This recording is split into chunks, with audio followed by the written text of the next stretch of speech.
¿Qué tal, chicos? Muy buenas tardes. Vamos a ver nuestra clase de adquisición y procesamiento digital de señales. Los subtemas que vamos a ver son el acondicionamiento de señales continuas, el enlace con un microcontrolador y los procesos de acondicionamiento de señales. Para el acondicionamiento de señales continuas, nos dice que la señal de un sensor de un sistema de medición en general debe ser procesada de una forma adecuada para la siguiente etapa. Es decir, no la podemos tratar tal cual sale de un sensor, sino que debemos tener algún tipo de acondicionamiento para poder continuar o de tomar decisiones o controlar algún proceso en una etapa posterior. Que esto quiere decir que, por ejemplo, puede ser demasiado pequeña la señal y tenemos que amplificarla, podría tener ruido que tenemos que eliminar, que no sea lineal, que tengamos que linealizarla, que sea analógica y que se requiera digital, o ser digital y convertirla en analógica. Entonces, esto es un cambio de valor de, por ejemplo, de una resistencia que tiene que cambiarse ese valor de una resistencia a corriente, que sea en voltaje la señal y que tengamos que convertirla también a corriente, etcétera. Todas estas modificaciones que se hacen se, se le da el nombre de acondicionamiento de señal.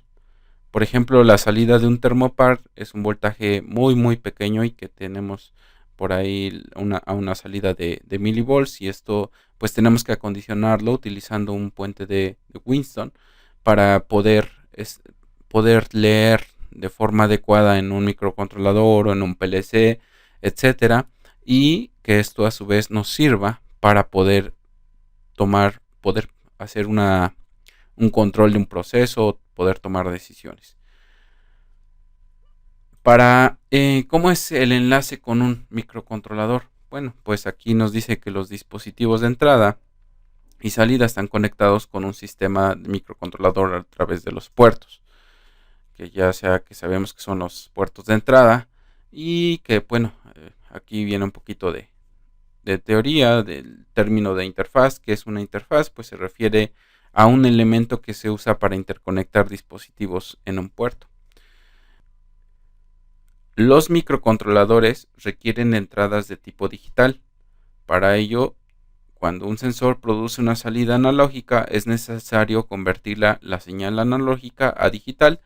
Sin embargo, muchos sensores solo producen señales muy pequeñas, a veces de unos cuantos milivolts. Este tipo de señales es insuficiente para convertirla en analógica digital en forma directa sin antes amplificarla. En las señales digitales también es necesario acondicionar la señal para mejorar la calidad. La interfaz que contiene entonces varios elementos. ¿Qué quiere decir esto? Por ejemplo, un sensor, digamos de distancia, analógico, infrarrojo, cuando es analógico nos da una salida, por ejemplo, de 0 a 5 volts. Pero nosotros lo que nos interesa es que esa medición o ese voltaje, ¿cómo lo vamos a convertir?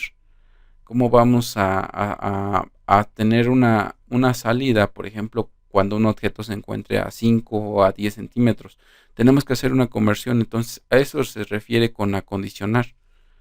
¿De acuerdo? Entonces, para el proceso de acondicionamiento, pues hay varios tipos de que se refiere a esto de acondicionamiento. Por ejemplo, tenemos el de protección, que es para evitar un daño al siguiente elemento. Por ejemplo, un microcontrolador como consecuencia de un voltaje a una corriente elevados.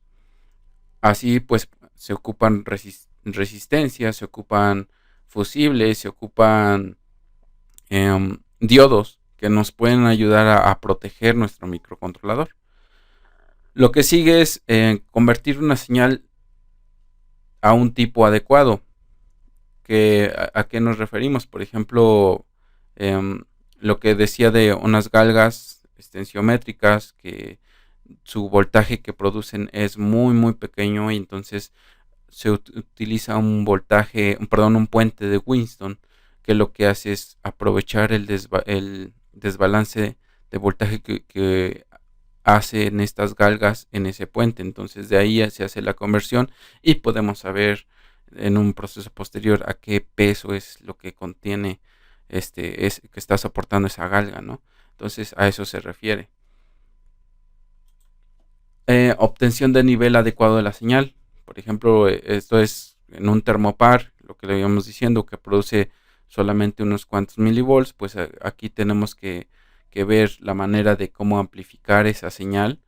Entonces a lo mejor utilizamos amplificadores operacionales o algún otro dispositivo que nos ayude. La eliminación de ruidos o reducción de ruido, por ejemplo, pues aquí utilizamos filtros, que es en lo que vamos a estar trabajando posteriormente, en cómo diseñar un filtro para tener una señal o solamente tener la señal que nos está interesando y todo lo demás que consideremos ruido, desecharlo. Y por último tenemos la manipulación de la señal, por ejemplo, convertirla en una función lineal de una variable. Las señales que producen algunos sensores como medidores de flujo no son lineales. Entonces hay que acondicionarlos para que la salida o el siguiente elemento sí sea lineal. Entonces aquí es donde tenemos que manipular la señal para que sea o que nos sirva en el proceso posterior. A esto se refiere. Entonces, chicos, pues aquí todavía estamos trabajando en teorías, pero ya en la siguiente sea prácticas. Recuerden que vamos a utilizar el microcontrolador, el 18F45K50, que ya la mayoría de ustedes cuenta con esa tarjeta. Vamos a aprovecharla y ojalá alguien tenga por ahí un osciloscopio, no estaría mal. Si no, no se preocupen, solamente vamos a trabajar con la tarjeta. Y de tarea para el siguiente lunes vamos a hacer un ejemplo de por ejemplo, aquí yo les había mencionado de un proceso que se refiera, un proceso de acondicionamiento que se refiere a protección, un proceso de acondicionamiento que se refiere a un tipo de señal adecuado, de obtención de nivel adecuado, de eliminación de ruido, de manipulación. Entonces, aplicaciones reales, por favor, busquen aplicaciones reales aplicando todo esto. A los que les di la clase pasada de sistemas embebidos, por ahí hubo una tarea fue una tarea de cómo con la tarjeta del 45K50 leer el voltaje correcto de una batería de 3 celdas, o sea, de 11.1 volts. Si se fijan, o para los que ya leyeron el datasheet de la tarjeta, el PIC solamente soporta algo así de 5.5 volts máximos de entrada. Entonces por ahí tuvieron que ir haciendo algo. Entonces esa tarea o esa aplicación la pueden utilizar aquí en meterla ahí como la tarea, como explicar esa parte, cómo lo hicieron. Y créanme que esa tarea les va a ayudar muchísimo en sus próximos proyectos que tengan, incluso ya laboralmente hablando, porque ya están monitoreando algo que es muy importante. Por ejemplo, si diseñan un sistema embebido que esté alimentándose solamente por batería y que esa batería sea muy muy importante, muy vital para el sistema, pues les va a informar antes de que se acabe y ustedes pueden ir monitoreando la vida útil de esa batería, ¿no? Entonces, chicos, les dejo esta tarea. Por favor, ya saben, la suben a su Drive al segundo parcial. Espero haya quedado claro. Si no, me dicen y con mucho gusto resolvemos las dudas. Cuídense mucho, chicos. Nos vemos la próxima clase. Hasta pronto.